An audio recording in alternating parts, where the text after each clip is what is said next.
Welcome to our 5th ever Art Slides lecture. Today's topic is one of 2 lectures on Hellenic art. We will be specifically looking at Hellenic architecture and architectural sculpture. Hellenic is a word which, in general, just means Greek, although it is important to note that Hellenic art is distinct from Hellenistic art, which is a term that we will learn about later in the semester. But when you hear the word Hellenic, or any of its variations, think Greek. Today we will be covering Greek architecture and its sculptural adornments. You're going to see a lot of things that may look familiar, but hopefully we'll be able to learn something new and useful about these classical pieces of art that have influenced civilizations for centuries. All of today's art pieces come from the Acropolis in Athens. The Acropolis is a hilltop citadel containing many important buildings, most of which are in very poor states of disrepair. Still, they have a lot to teach us about Greek life and culture. Before we move on, let's take a moment to review the parts of a column. This is a depiction of a generic Greek column. There are 3 main types: Doric, Ionic, and Corinthian. Some important things to notice. Greek temples have a 3-step base with a stereobate and stylobate. The column itself is made of multiple pieces. On top of the column, you have a capital, also in multiple pieces, known as the necking, echinus, and abacus. This is where most of the distinctions between Doric, Ionic, and Corinthian columns appear. On top of that, you have the architrave, and then the frieze. The frieze, as you may notice, is a term on your study guide, but for some reason they did not give us an example to study. For your information, a frieze is a multi-paneled carving that fills this area of a temple. It typically depicts some sort of combat, and I would encourage you to study the North Ionic frieze on the Parthenon. Our first slide is a big one, the Parthenon. If you've ever been to Nashville, you may have had the opportunity to see and tour a recreation of this building. If you haven't, but find that you have the opportunity in the future, beware.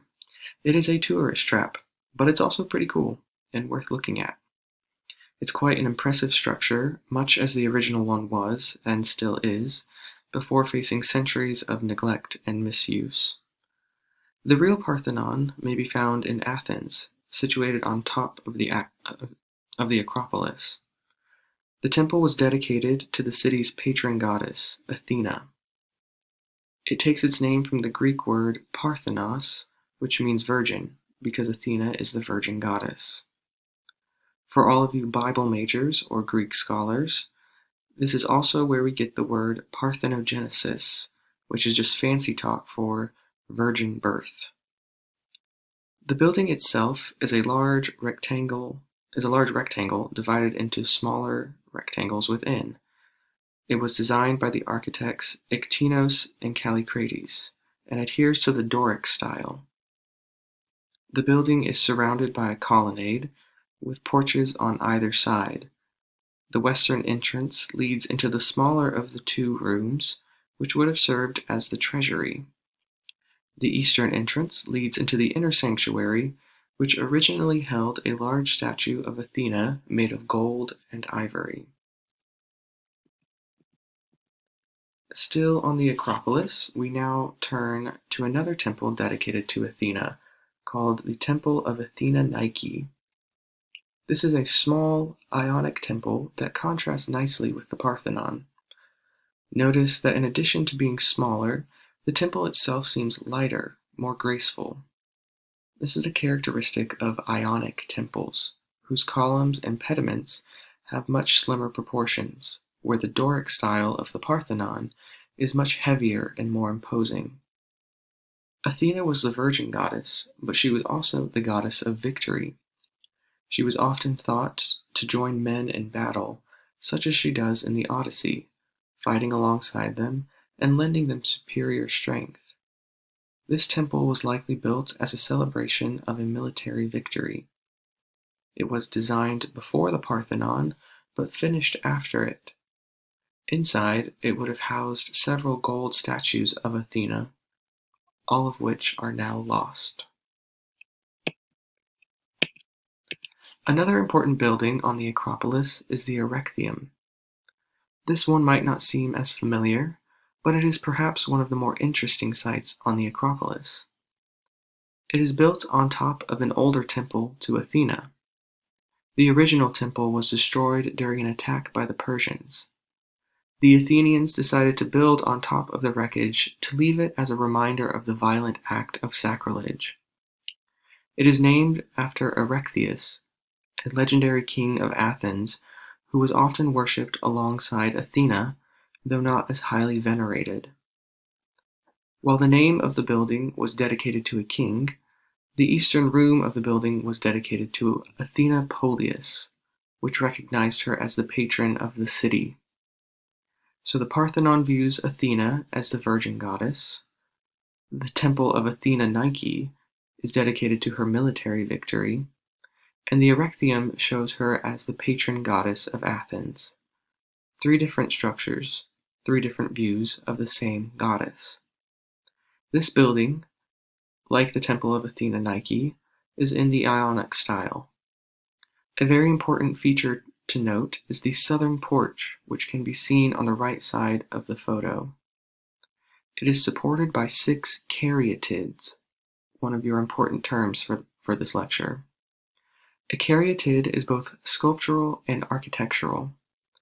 It is a supporting column that is carved in the shape of a woman. The statues all employ the contrapposto stance, a term defined in the other lecture on Hellenic art, and look out upon the city.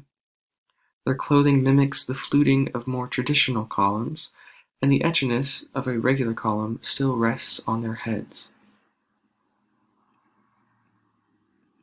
Okay, now we get to look at some of the details of sculptural pieces that were used to decorate the temples on the Acropolis.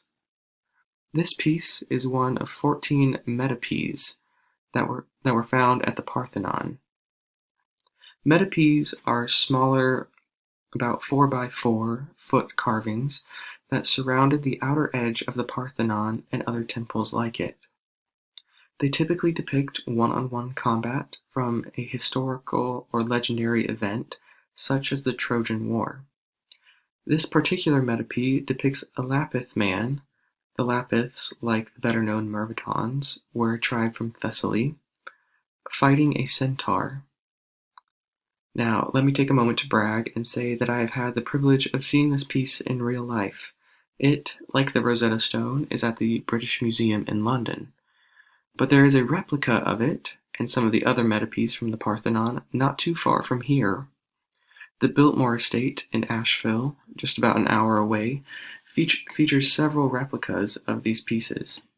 If you ever have the opportunity to visit, they may be seen in the hallway around the Winter Garden. Okay, moving away from me bragging about my travels and experiences, we have now the 3 goddesses. Oh wait, I've seen these too. They're actually on display in the very same room as the sculpture of the Lapith and Centaur. This sculpture is a part of a larger piece that would have filled the pediment on the Parthenon. The pediment is the triangular shape at the top of a temple. This part of the sculpture depicts 3 goddesses, possibly Iris, Demeter, and Persephone.